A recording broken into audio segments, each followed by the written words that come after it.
신약성경에 27권으로 되어 있어요. 27권 중에 13권이 바울 사도가 쓴 서신으로 되어 있어요.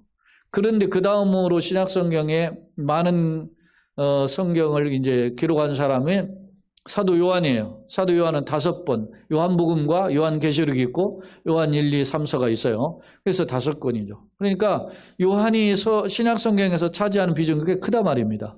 그런데 그러면 요한이 누군가?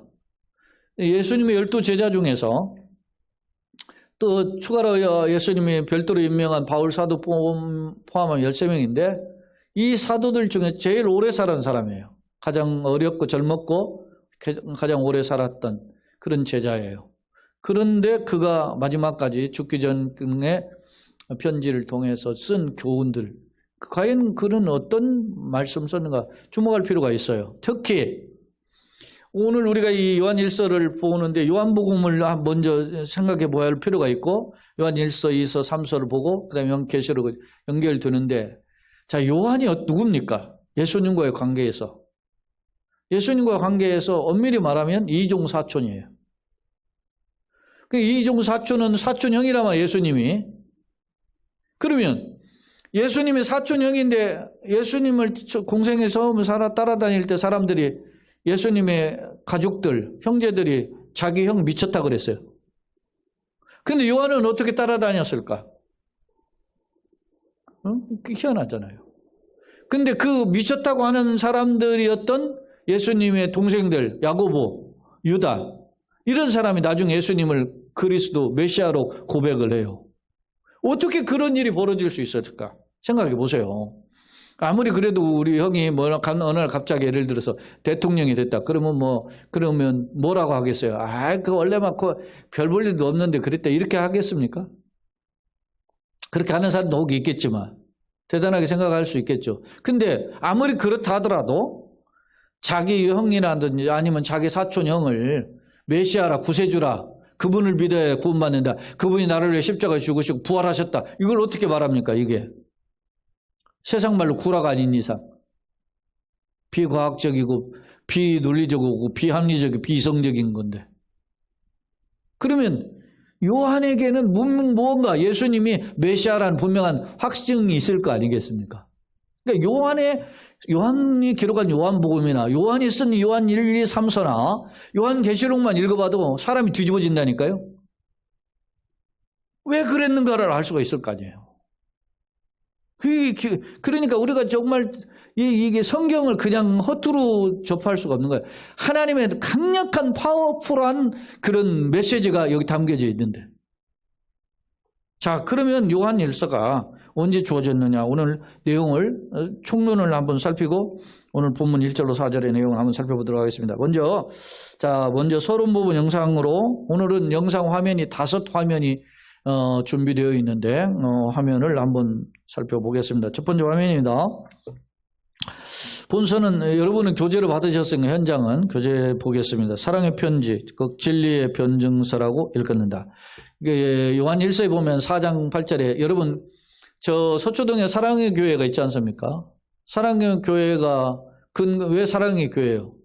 하나님은 사랑이시다의 근거에 사랑의 교회인 거예요. 그 하나님은 사랑이시다는 말씀이 어디 나와요 지금?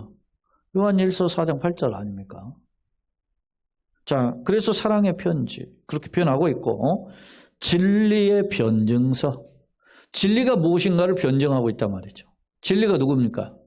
진리를 엄밀히 말하면은 복음이죠. 복음은 누굽니까? 엑기스 탕자를 다리니까 누굽니까? 예수님이죠. 생명복음이래. 진리, 생명, 구원, 복음 다 같은 말인데 그분은 바로 누구다? 누구를 통해서? 예수를 통해 주어진다. 그 예수가 누구신가를 변증하는 내용이 있단 말이에요. 그래서 진리 변증서라고 이야기해요. 예수님도 말씀하셨잖아요. 진리를 알지니 진리가 너희를 자유케 한다. 너희가 노예에서 죄에서 해방되려면 진리가 있어야 된다는 거죠. 진리를 깨달아야 된다. 그렇게 하면서 내가 곧 길이요 진리요 생명이니 나로 말미암아 아버지께 올 자가 없다. 내가 아버지께 가는 진리라는 것입니다. 그죠? 매우 중요하죠. 그러니까 하나님은 영이시니 모아단에서 우리가 늘 예배 시작할 때마다 선포하죠. 하나님 영이시니 예배하는 이가 영과 진리로 예배할지라 그러죠. 영은 누굽니까? 성령. 진리는 알레테이아. 알레테이아가 예수 그리스도예요. 예수. 진리. 예? 자, 즉 하나님과 성도의 교통, 성도 상호 간의 사랑 실천에 대한 겁니다. 자, 하나님과 교통하고 성도 간의 교통하고 그 더 나아가서 이제 그 사랑을 실천하라. 단순히 진리 이야기만 한 게 아니고 진리를 가진 자가 어떻게 살아야 되느냐에 대한 내용을 이야기하고 있습니다. 자, 그렇다면 왜 이런 주제로 당시에 이 노사도가 사도 요한이 노년에 대해서 12사도 중에 제일 젊었는데 이제 남은 다른 사도들은 다 떠났어요. 죽고 순교하고 없어져서 혼자만 남은 거예요. 지금 혼자가 남은 노년의 때에 이 지금 편지를 써서 고변하고 있는 거예요. 그게 이제 요한 1, 2, 3, 4 이 요한계시록인데 당시 교회 공동체는 어떻게 했냐면 외부적으로는 국가 권력, 로마 권력이죠. 로마 권력으로부터 핍박이 있었어요. 그리고 외부적으로는 이방 문화는 갖가지 우상 숭배죠. 그런 문화의 핍박이 있었고 내부적으로는 교회 안에서는 어떤 이단들이 거짓 이단 등장해요. 그 거짓 이단들이 뭘 가지고 등장했느냐? 예수님의 메시아 되심을 부인하는 이단이 등장했다는 거예요. 그 예수님의 메시아 되심을 부인하는 대표적인 이단 중에 하나가 뭐냐면 영지주의예요. 영지주의. 영적인 지식을 중요시한다 해서 영지주의인데 영어로 그노시즘이라고 하죠. 이 그노시즘은 어떤 거냐? 영은 선하고 육은 악하다. 근데 예수님이 육체를 가지고 있었으니까 어떻게 구세주가 육체를 입고 있을 수 있느냐? 그래서 그걸 부정한 거예요. 이 영지주의의 개념이. 그런 이단의 생각이 교회 안에 침투했단 말입니다. 그럴 때 성도들 가운데 야 이거 이단이 하고 딱 물리쳐야 되는데 여러분이 우리가 잘 알지만은 신천지가 주로 포섭 대상이 누구요? 불신자입니까? 한국 교회 교인들 빼가는 거잖아요. 신천지가 20만 30만 명이 있는데 그 사람들이 거의 20만 30만 명의 90% 이상은 기존 교회의 교인들 다 빼다가 글로 간 거거든. 그 교인들이 왜 가요? 무지하니까 간 거 아니에요. 진리가 뭔지 모르니까 가는 거야. 그렇게. 마찬가지 2000년 전에도 당시 교회 공동체에서 야 예수님이 하나님의 아들이냐면 어떻게 사람 몸을 입었느냐? 사람을 몸을 입은 것이 인간은 다 죄인인데 어떻게 인간의 몸을 입은 그 인간이 어떻게 우리를 구원할 수 있냐? 이렇게 딱 질문을 한 거예요. 글쎄 그런 말이 맞네? 헷갈리죠? 그러니까 예수님은 육체를 가지고 있지 않으셨다. 이렇게 또 주장하는 거예요. 가현설, 소위 도케티즘이라고 하는 그런 것을 또 주장해요. 그러면 예수님이 우리 눈에 보인 건 뭐냐? 그것은 눈에 보인 것처럼 보인 것 뿐이지 실제 현실은 아니다. 그래서 가현설을 주장한 거예요. 이 영지주의가. 그러니까 항상 우리가 무슨 사람이 살다 보면 거짓말을 하면 거짓말이 거짓말을 낳고 거짓말을 낳듯이 이단 사설들이 만들어내는 것을 들어다 보면 진리를 왜곡하는데 한도 끝도 없어요. 그런데 모르니까 분별을 못하는 거지. 그래서 고린도전서에서 바울 사도가 십자가에 누가 멸망하는 자는 미련한 게 보이는 거죠. 십자가 진리가. 네? 자, 이러한 상황에서 사도는 때문에 예수님이 곧 하나님이심, 예수님 이퀄 하나님, 하나님 이퀄 예수님이심을 증거했다는 거예요. 그게 증거가 뭐냐? 한번 보시죠. 그러면서 동시에 그런 하나님을 믿는 사람이라면 어떤 삶을 실천해야 되느냐? 하나님의 사랑. 하나님의 사랑이죠. 독생자 예수님을 주시기까지 우리를 사랑하셨는 그 사랑을 실천할 것을 역설하고 있다. 역경의 시대에 그렇게 살아라는 거죠. 여러분요, 사랑이 식어가는 시대 아닙니까? 요즘이? 그런 때 우리가 어떻게 살아야 되느냐. 오늘 말씀이 그런 우리에게 도전들을 줘요. 자, 개관 및 특징 총론인데요. 저자, 혹자는 예를 들어서 바울 서신의 편지를 보면 나 베드로는 바울은 누구에게 편지하노 이렇게 했는데 여기에 그런 표현이 없어요. 그런데 왜 이런 표현이 없으니까 사도 요한이 아니다 이렇게 주장하는 자들도 있어요. 그러나 이 요한 1서를 읽어보면은, 자, 1절 같은 경우 보면은요, 보세요. 태초부터 있는 생명의 말씀에 관하여는. 이 표현이 이렇게 나가죠. 태초, 아르케라고 하는 이 단어는 태초에 말씀이 계시니라. 이 말씀이 하나님과 함께 계셔서 이 말씀이 곧 하나님이시라. 제가 지금 읽은 말씀이 어디예요? 요한복음 1장 1절이에요. 그러니까 요한복음과 내용이 같다는 거예요. 이게 표현이 같고, 그래서 이런 태초부터 있는 생명의 말씀에는 우리가 들은 바에 눈으로 본 바에 우리 손으로 만진 바다, 이렇게 이야기하는 표현이 누구 표현과 같대요? 사도 요한과 같다. 그래서 이 사도 요한이 쓴 것이다, 이렇게 교회 전통적으로 해석하고 있어요.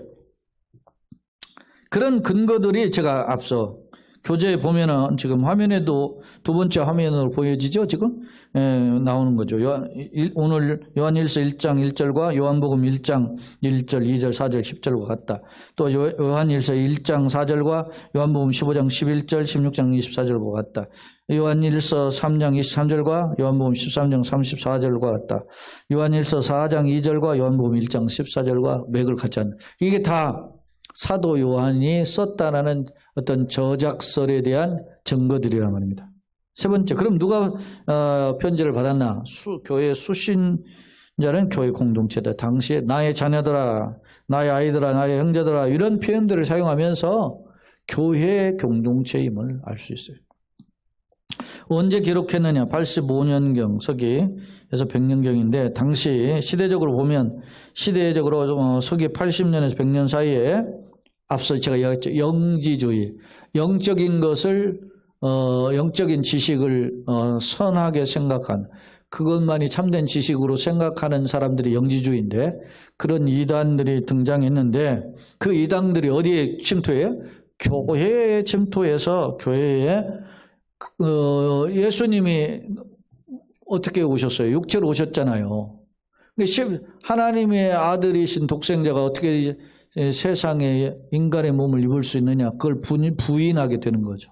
성육신, 소위 인카네이션, 성육신을 부정하는 일들이 벌어지게 되었다.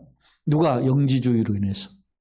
그래서 믿음이 약한 사람들 헷갈리기 시작한 겁니다. 그래서 그게 미혹된 사람들이 일어나자 이 노사도인 이 사도 요한이 이를 어떻게 공식적으로 반박하기 위해서 이 편지를 기록하게 되었다라고 하는 것입니다. 자, 5장 한번 봅시다. 우리가 성경을 한번 보면 마지막 5장, 요한일서 마지막 5장인데, 5장에 내가 하나님의 아들의 이름을 믿는 너에게 이것을 쓰는 것은, 편지 기록 목적이 있잖아요. 너희로 하여금 너에게 뭐가 있어요? 영생이 있으면 알게 하여.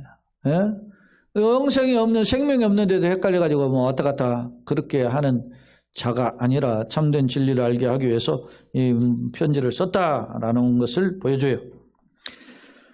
그 다음에 이제 기록 목적은 크게 둘로 나누어졌는데, 첫 번째 목적이 뭐냐? 교회 내부 분파에 대한 기록이 때문에 기록이, 아까 영지주의죠. 당시 예수님의 신성을 부정했다. 왜 신성? 신성은 하나님의 성품이 신성이죠. 인성은 인간의 성품입니다. 예수님은 흔히 우리가 이야기할 때, 소위 기독론을 이야기할 때, 크리스톨로지를 이야기할 때 뭐라고 이야기해요? 예수님은 하나님이시자 사람이신 분이다. 그렇게 이야기죠. 100%의 신성과 100%의 인성을 가지고 계신 분. 그렇게 이야기를 하는데 신성을 부정하는 거예요. 또 말씀을, 권위를 부정하고, 인간의 우리의 죄인인 된 것을 부정하고, 또 예수님의 구원을 부정하고, 사랑으로 살으라는 것도 거부하고, 또 지도자가 권위로서 이렇게 명령하는 이런 교훈들을 거부해. 누가? 교회 내 분파들이. 이들은 비록 소수였지만 교회를 분열시키고 자신의 공동체를 만들었다는 것입니다.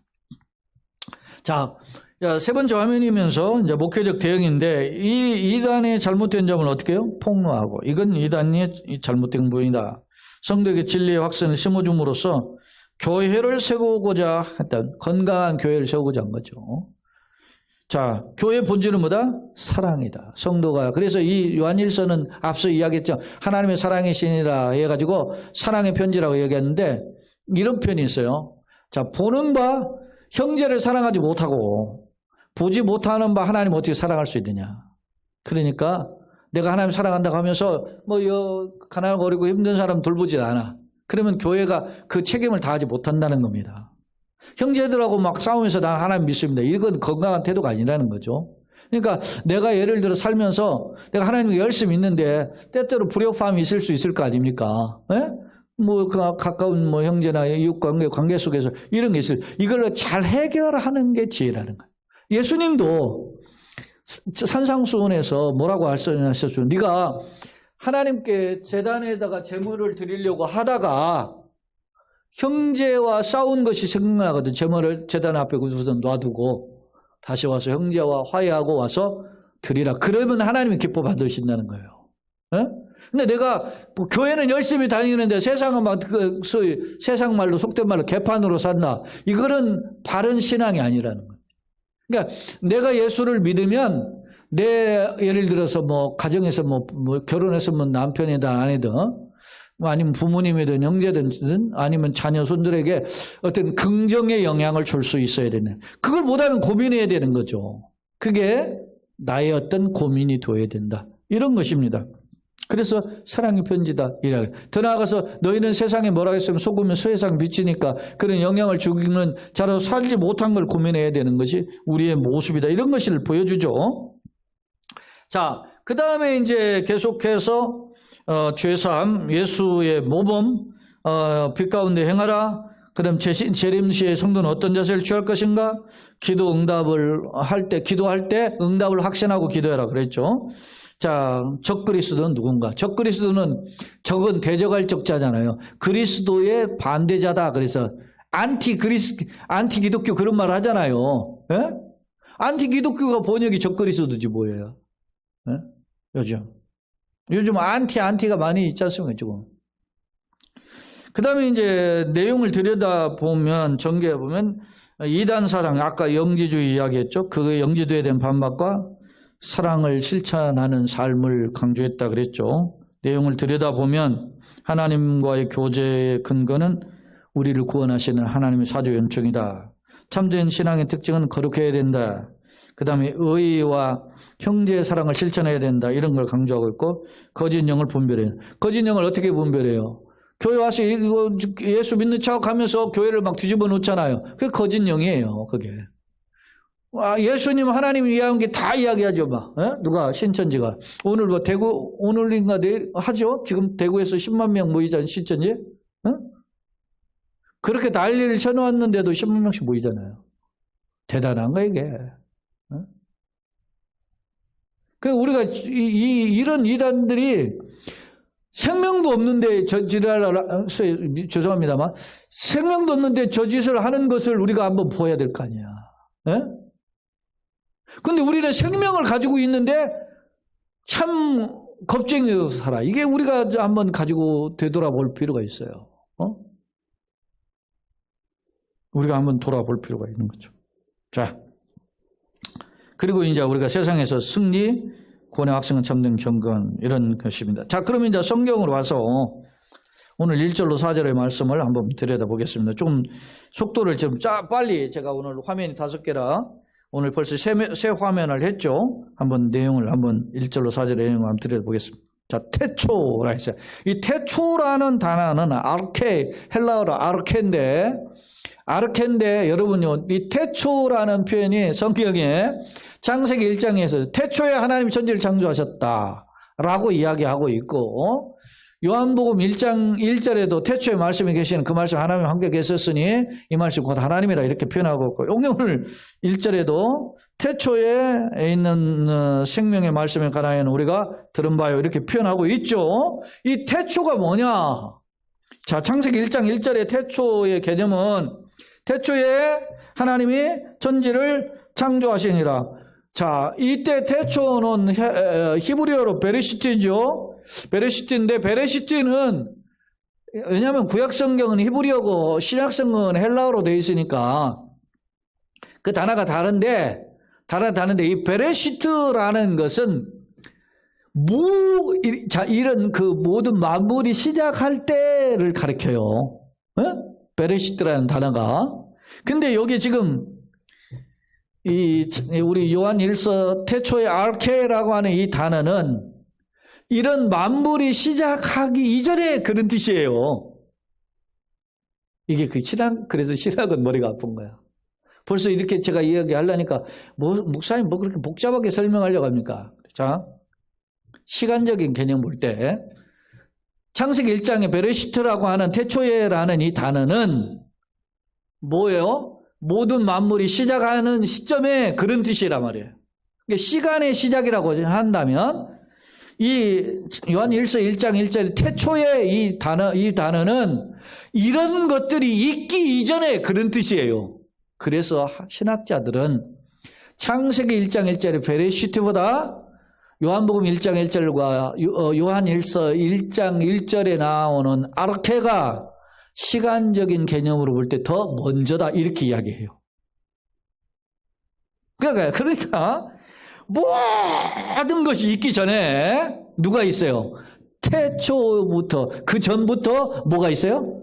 생명의 말씀이다. 무슨 말씀? 생명의 말씀이 있었다. 생명이라는 것은 우리에게 소위 eternal life, 영원한 생명이라는 영생의 말씀을 주신 거죠. 그 영생의 말씀의 주인이 이미 계셨다는 겁니다. 보세요. 태초부터 있는 인간, 선제성, 이거를 신학적으로 먼저 선자 있을 제자, 먼저 있었다는 거예요. 누가? 생명의 말씀이. 생명의 말씀이 우리를 구원하죠. 근데 그 생명의 말씀이 요한복음에 보니까 누구다? 하나님이더라는 거예요. 하나님. 근데 그 하나님을, 그 생명의 말씀을 이렇게 들여다보니까 요한복음 1장에 보니까 뭐라고요? 그 하나님이 뭐 하셨다? 창조를 하신 창조주시더라. 그렇게 이야기해요. 근데 그 하나님이 함께 누구와 있어요? 하나님 아버지와 함께 있었다.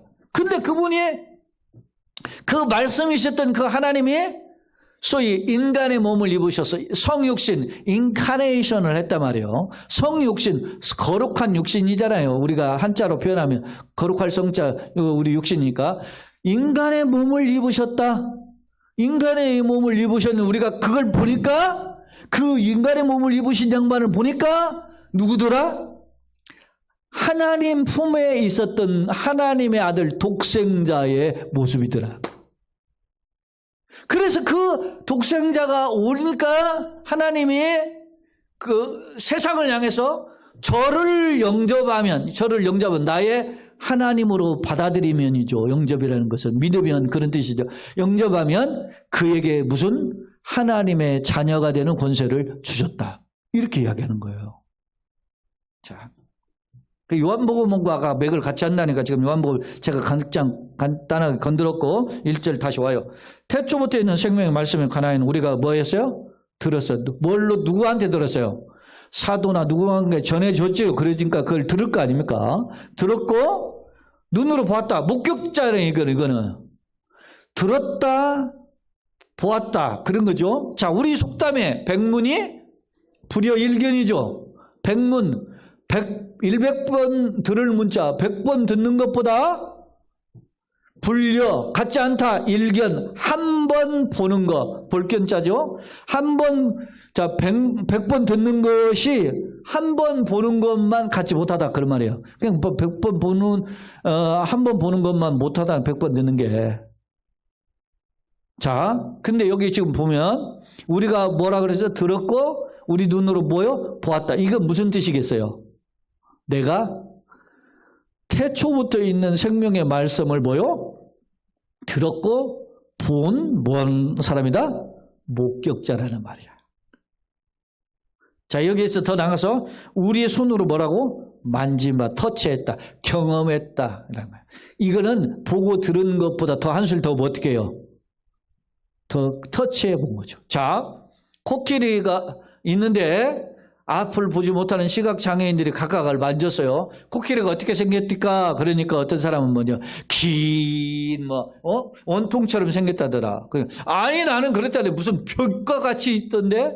어떤 사람은 어떻게 그 긴 기둥도 이 어마어마한 기둥이던데. 각각 코와 몸뚱이와 다리를 만져본 것도 다르잖아요. 보고 만진 거 어떤 걸 만지느냐에 다르잖아요.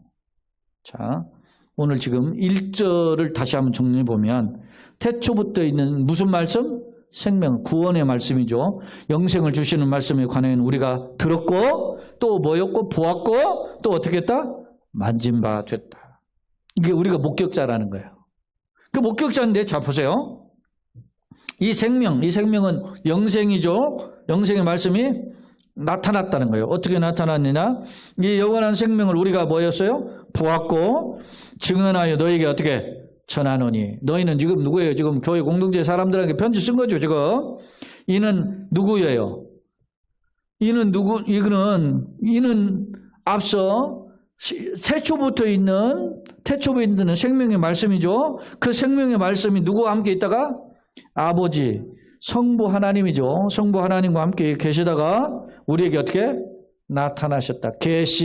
계시되었다 그런 말입니다. 계시라는 게 뭡니까? 레빌라초라고 해서 감추인 것이 드러났다 그런 뜻이잖아요. 우리에게 나타났다는 거예요. 그래서 우리가 나타나니까 그분을 어떻게 했어요? 보고 들었고 만져보게 되었다. 자 3절 우리가 보고 들은 바를 목격담이죠. 그거를 너에게 전하면 지금 사도 요한일서 편지를 받는 사람들에게 전달하고 있죠. 지금 전하면 너희로 우리와 어떻게 사귐이 있다. 사귐은 친교인데 사귐은 교통인데 이거는 뭐냐면은 함께 연합한 공동체를 가리켜요.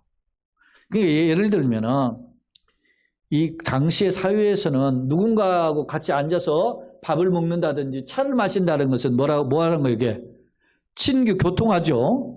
그러니까 연합한다 함은 가리키는 표현들이에요.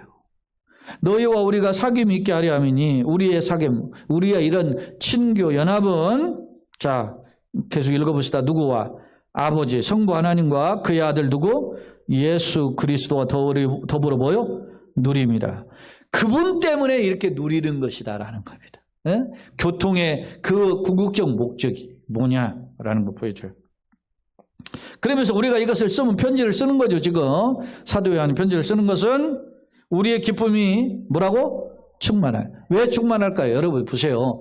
내가 물에 빠진 사람 건져내면 누가 좋아요? 물에 빠진 사람이 살아나니까 좋죠. 그런데 건져준 사람은 한없이 기쁜 거예요. 내가 얼마나 뿌듯한지. 예? 우리 뭐 간혹 인터뷰 하지 않습니까? 막 도둑이야! 하네 막 달려가가지고 그 사람 막 칼을 들었는데 막 물불 안 가리고 그래서 그 사람은 제압했어. 그래가지고 의로운 시민상 해가지고 그 사람은 이제 상장을 받고 인터뷰 하죠. 그러면 뭐라고 합니까? 내 그냥 할 것 뿐인데 이게 이렇게까지 인터뷰해서 참 쑥스럽네. 뭐 이런 인터뷰 하잖아요. 왜 그래요? 목숨을 건 거 대단한 일인데 사도 요한이 이런 생명에 관한 내용을 너에게 주어서 알게 해서 그 아버지와 아들 안에 있는 그 생명을 너희가 누리는 것이 우리가 뭐요? 우리에게 뭐가 충만해져요? 기쁨이 충만해. 사랑하는 여러분, 천하의 한 영혼을 건져내는 것이 그 사람의 가장 큰 기쁨인 거예요. 이 사도 요한은 이런 기쁨을 얻기 위해서 편지를 쓴 거죠. 이게. 자, 제가 지금 좀 빨리 설명했는데 참 보겠습니다. 교재. 네 번째 화면입니다.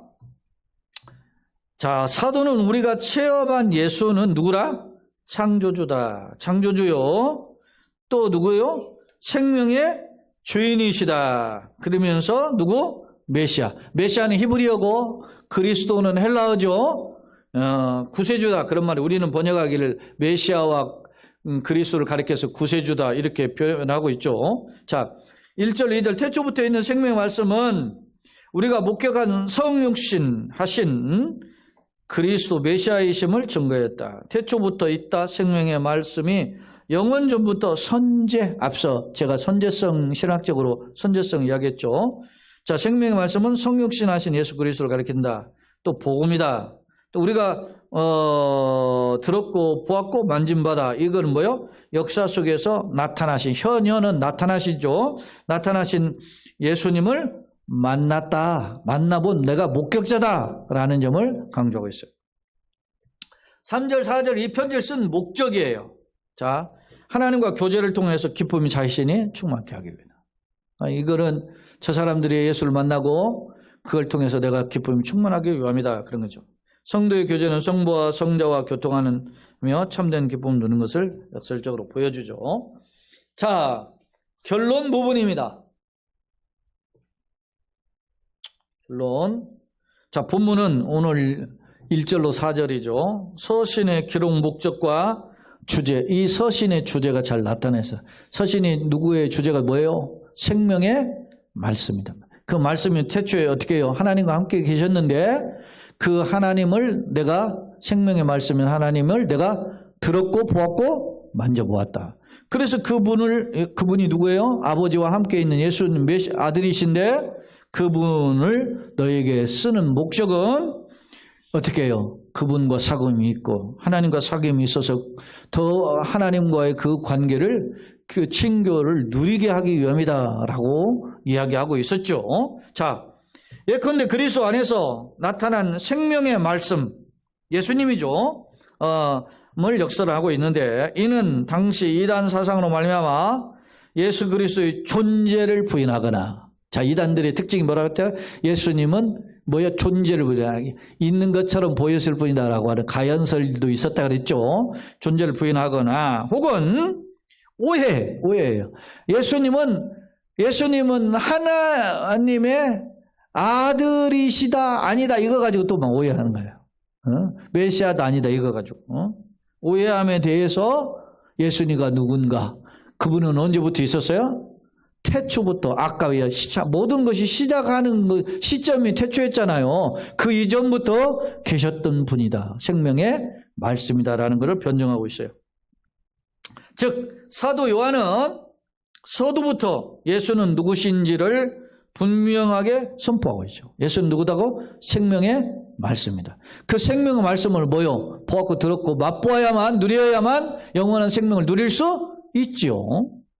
선포하고 있다. 그러면 나는 예수를 누구로 아는가? 오늘날도 사람들이 예수 이름 다 들어봤죠. 근데 예수 이름 다 들어봤는데 누구로 압니까? 4대 성인 정도로 알아요. 공자, 맹자 이렇게 공자 소크라테스, 석가모니, 예수님 이래가지고서 4대 성인 이렇게 이야기하잖아요. 그런데 여러분요 예수님 입장에서는 대단히 소위 자존심 상하는 표현이에요. 그게 4대 성인이라는 표현이에요. 네? 왜? 성인은 세인트라고 하는 좋은 말을 갖다 붙였지만 예수님은 뭐요? 하나님이시란 말이에요. 살아계신 하나님. 네? 단순히 성자가 아니에요.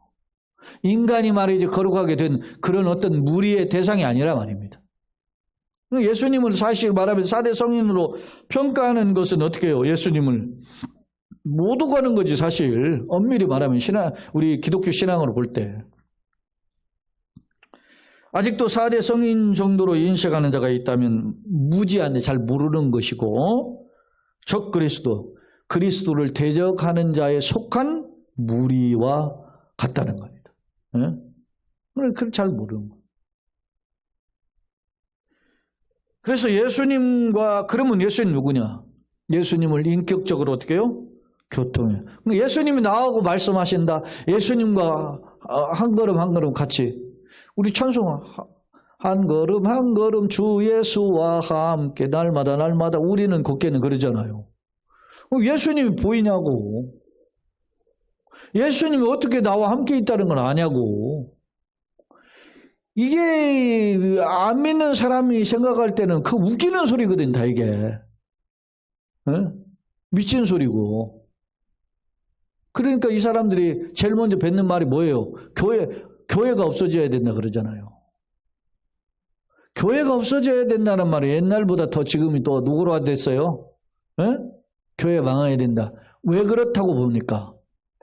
사탄의 세계가 발악을 하고 있는 시기가 점점 더 강해지고 있다는 거. 그게 뭐예요? 무슨 특징이에요 지금? 말세 마지막의 특징이에요. 그런 시점을 우리는 분별하는 거예요. 그러니까 여러분 예수님 보았어요? 보여요? 예수님 뭐라 말씀하세요? 할 때 내가 뭐라고 해요? 그래서 그 예수님이 나에게 하나님이 나에게 하나님의 세계를 보이지 않죠. 하나님이 영이시라고 했죠. 우리가 예배를 시작할 때만 선포하잖아요. 하나님 영이신 예배하는 자가 영과 진리로 예배. 하나님 영적인 보이지 않는다 말이에요. 보이지 않는 세계를 어떻게 하냐고. 그러니까 하나님은 영이신 분이 우리를 당신의 세계를 알도록 소위 감추어진 것을 보여주셔서 이걸 계시라고 하거든. 계시. 그 계시가 어떻게? 때로는 기적으로도 보여주시는 게 계시고 때로는 뭘로도 보여주셨어요? 예수님이 직접 하나님이 예수님으로 이 땅에 오셔서 보여주시게 됐고. 근데 이러한 기적이나 예수님이 이 땅에 오신 걸 보이지 않잖아요. 그럼 뭘로 알 수 있나? 오늘 우리에게는 이 생명의 말씀, 성경을 통해서 그 하나님의 세계를 알게 된다는 말입니다. 그러니까 성경을 통해서 하나님이 어떤 분이신지, 성경을 통해서 하나님이 누구신지를 알아야 되는 거예요. 그 목사가 성경 이야기만 하도 시간이 없는 거야. 그래서 무슨 다른 예를 들어서 어디 부흥회라든지 어디 가면 세상 여러 가지 이야기들을 많이 하는데 그 별로 바람직한 것이 아니라 저만 이야기하는 게 아니에요. 우리는 신학교 때부터 그랬어요. 성경만 가르쳐라. 제가 33년 전 신학교를 처음 시작할 때 그 설교학 교수였던 박기천 교수가 자기가 그런 말을 했어요. 그 2차 세계대전 때 전쟁에서 승리하는 사람들 보니까 함선들이 뭐냐면 특징이 있더라는 거예요. 뭐냐? 거함거포래요. 거함거포. 배가 크고 대포도 크면 이기더라는 거예요. 지금 현재 우크라이나 전쟁에서도 보면은 왜 러시아는 별로 데미지를 안 입잖아요. 왜? 쫙 멀리서 막 수백 킬로 이런 것들 막 미사일을 때려 부수고 이 우크라이나는 겨우 미국에서 빌려온 공수해주는 거 그것이 가야 길어야 80km밖에 못 간다잖아요.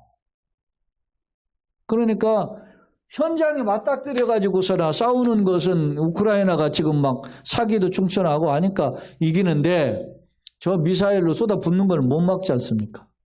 그래가지고 건물 부서져 사람 죽고 하는 거는 많잖아요. 근데 현장에서 죽는 사람들도 많이 있긴 하지만. 그러니까 우리가 그 박기천 교수가 하는 말이 그랬어요. 거함거포이려면 그만큼 자기가 준비해야만 멀리서 쏠 수 있지 않느냐. 우리가 쏠 수 있는 무기가 뭐냐니 그 인양반이 하는 게 성경이다. 너희가 성경을 부지런히 읽었고 부지런히 연구를 해서 내가 어떻게 해요? 소위 말하면 항공모함 같은 그릇으로 자기를 준비해라고. 저희 그 신학생들한테 설교학 교수였던 박기천 교수가 끊임없이 요구한 게 저도 그게 많은 도전을 받았어요. 자, 결론 마지막 부분에 있습니다. 예수님과 인격적으로 교통하며 참된 기쁨을 누리자. 그 예수님이 오늘 성경에 가득 충만하게 기록되어 있습니다. 그 예수님 만나고 그 가운데 서는 우리 모두가 되시고 우리의 걸음이 되기를 예수님의 이름으로 축원합니다. 아멘.